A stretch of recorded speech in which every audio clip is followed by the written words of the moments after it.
I've been using both of these build plates for a while now, but I still prefer one over the other. But that doesn't mean this one isn't really good. At first, this wasn't my favorite build plate, but it's definitely grown on me over time. The first time Big Tree Tech sent me one, I had the hardest time getting prints to stick. Like nothing wanted to stay down. But after giving it a really good wash with some Dawn soap and some hot water, it completely changed.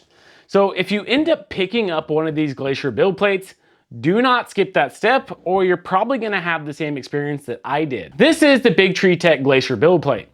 It works really well for PLA and PETG, but that's not really where it shines. Where this plate actually excels is with the higher temp, more engineering type materials, as long as you're staying under 300 degrees Celsius on the nozzle. And throughout this video, I'm going to compare it to the CryoGrip, because honestly, they're trying to do two slightly different things. As I mentioned before, Big Tree Tech did send these out to me free of charge, but they're not sponsoring this video. One of the first things that I noticed with this plate is the surface finish. The Glacier has a much finer texture compared to something like the CryoGrip, and it gives the bottom of your prints a really clean look. I actually like how this looks quite a bit. It does work really well with PLA and PETG, but again, this is really meant for more engineering materials, which is kind of cool to see at this price point. It is also double-sided, which is nice, especially because I've already had one side get destroyed by my original Elegoo Centauri carbon. Big Tree Tech has also expanded the color options. They sent me this pink and a purple, which honestly look pretty cool. As far as temps go, you can drop them down a little bit when printing.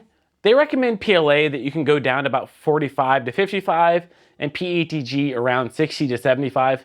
But honestly, I've mostly just been using the standard high temp smooth PEI settings in Bamboo Studio. And they don't just make these just for Bamboo Lab, they do make these for a wide variety of printers, so make sure you check those out on the website. Now, unlike the CryoGrip, you can use isopropyl alcohol on this plate, but I still recommend just sticking with Dawn soap and hot water for the best result. Now, when it comes to adhesion, this is where the biggest difference is. The Glacier sticks well. It really does. I've had great results with PLA and PETG, but compared to the CryoGrip, it's not nearly as aggressive in terms of adhesion. And honestly, that's not necessarily a bad thing. One thing I did notice though is that it does need to be cleaned a bit more often than the CryoGrip to keep that performance consistent. I have found that if I have gone multiple prints without cleaning it, the first layer won't stick and I'll run into some problems occasionally. Where this plate really stands out for me is how easy prints come off. Once everything cools down, prints release super easily. Most of the time, they're basically already off the plate, or they just pop right off with almost no effort. And this is definitely easier than the CryoGrip in that regard. But that's not saying that the CryoGrip doesn't release easier. It's still better than the SuperTac from Bamboo Lab. I also tried TPU on this, and the adhesion was really solid. But again, the big difference here is removal. It was way easier to get off compared to a standard textured build plate. Bamboo Lab TPU for AMS just popped right off, although that's probably helped a bit by how rigid that TPU is. Now, this is where my personal preference comes in. If I'm printing something where I absolutely need to stick, no questions asked, I'm reaching for the CryoGrip if it's PLA or PETG.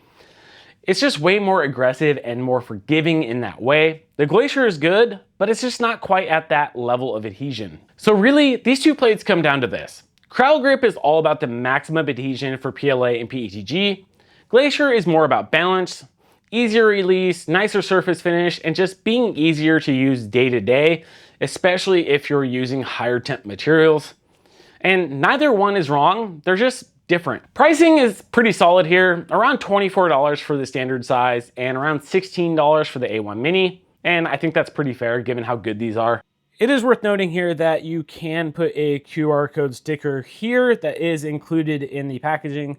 I, however, have opted to skip that because I don't really use it. This is also a grip right here, so you can grab the build plate without touching the surface that you're going to print on. And it's also designed to be a cooler surface, so that way you don't burn your hand when you go to grab your build plate.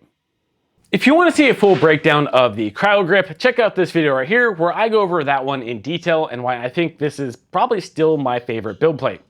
This is Adam from the Rad Dad Print Lab, and I'll see you over there.